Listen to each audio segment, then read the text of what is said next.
स्कंद में भगवान ने अपने भक्त प्रहलाद पर कृपा की। प्रहलाद जी महाराज जो कि एक ऐसे वंश में पैदा हुए जहां दूर दूर तक हरि भजन नहीं था। हरि भजन करना छोड़ दो, इस वंश में, इस घर में नारायण नाम लेना ही पाप था। कोई नारायण नाम लेता तो उसका सर धड़ से अलग कर दिया जाता, क्योंकि हिरण्यकश्यपु नारायण को अपना शत्रु मानता था।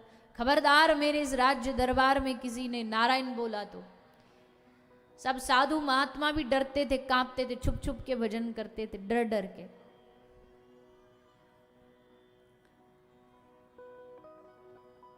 किसी ने कहा कि हमारे लिए कलयुग तो बड़ा अच्छा युग है, यहां देखो खुलेआम तुम भगवान का नाम ले सकते हो, कोई रोकने टोकने वाला नहीं।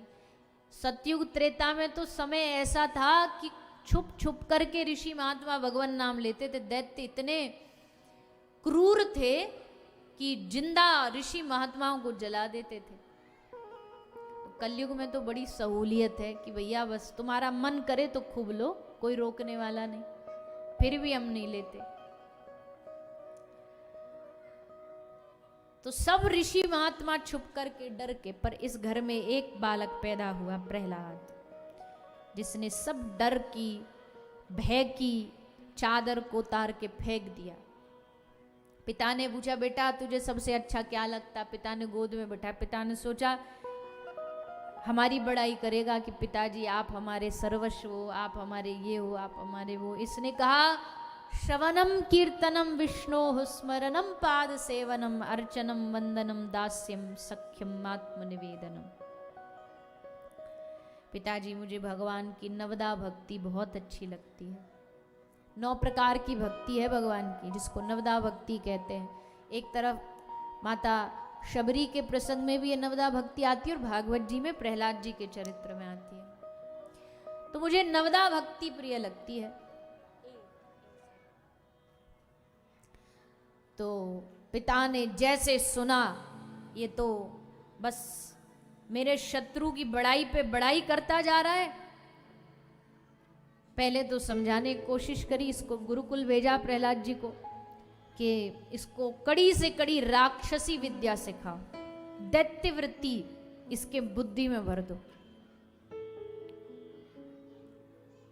प्रहलाद जी तब भी नहीं माने। देखो, एक बात चल रही है तो निवेदन है।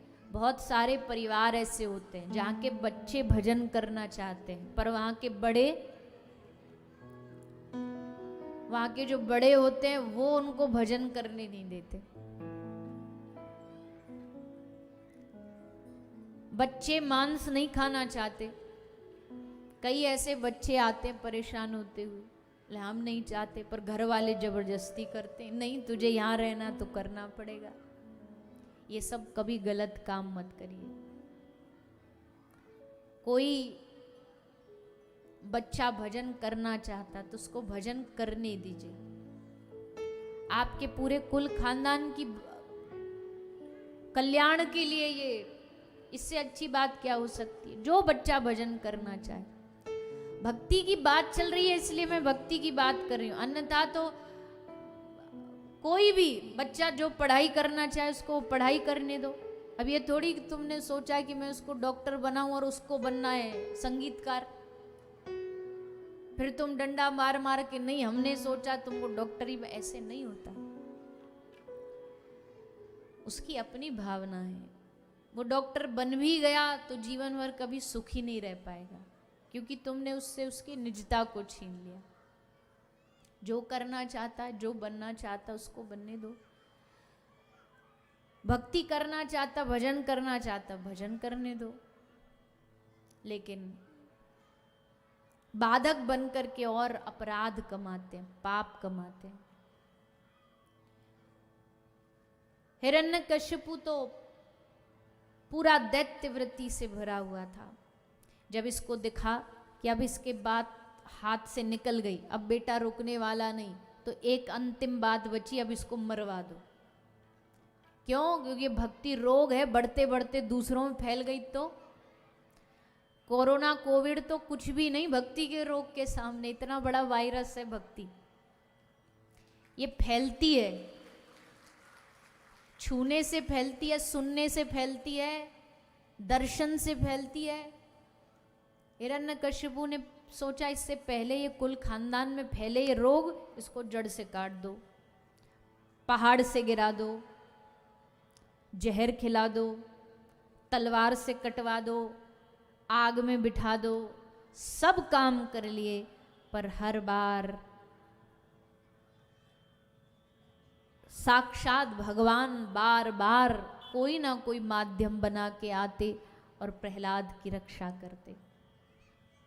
जगन्नाथ का दास जगत में हार नहीं सकता।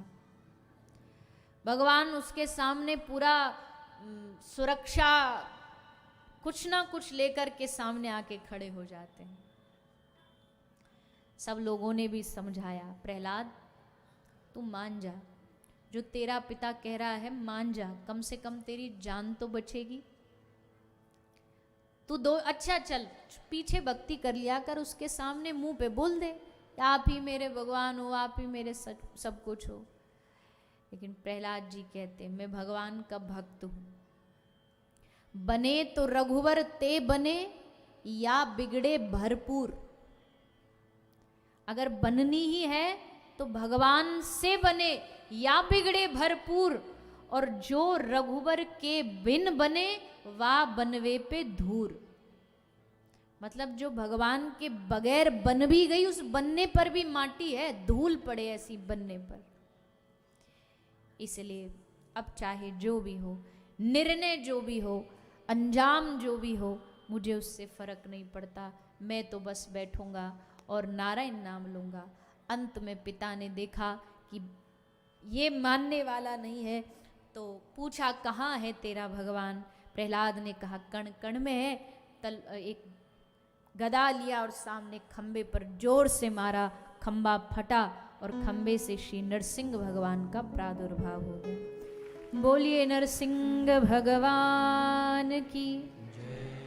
श्री नरसिंह भगवान प्रकट हुए, हिरण्यकश्यप को गोद में लिटा करके इसके प्राणों का हरण किया, इसका उद्धार किया। प्रभु उद्धार के बाद प्रभु का क्रोध शांत नहीं हुआ। माता लक्ष्मी, भगवान शंकर सब आए, पर क्रोध शांत नहीं हुआ। तब प्रहलाद जी को आगे बढ़ाया गया। प्रहलाद जी ने जैसे भगवान को देखा, देख करके प्रभु का क्रोध शांत हुआ। प्रहलाद जी ने बड़ी सुंदर स्तुति की है। इस प्रकार भक्त और भगवान का सुंदर मिलन हुआ, नरसिंह भगवान का अवतार हुआ। आगे 8वें स्कंद में भगवान के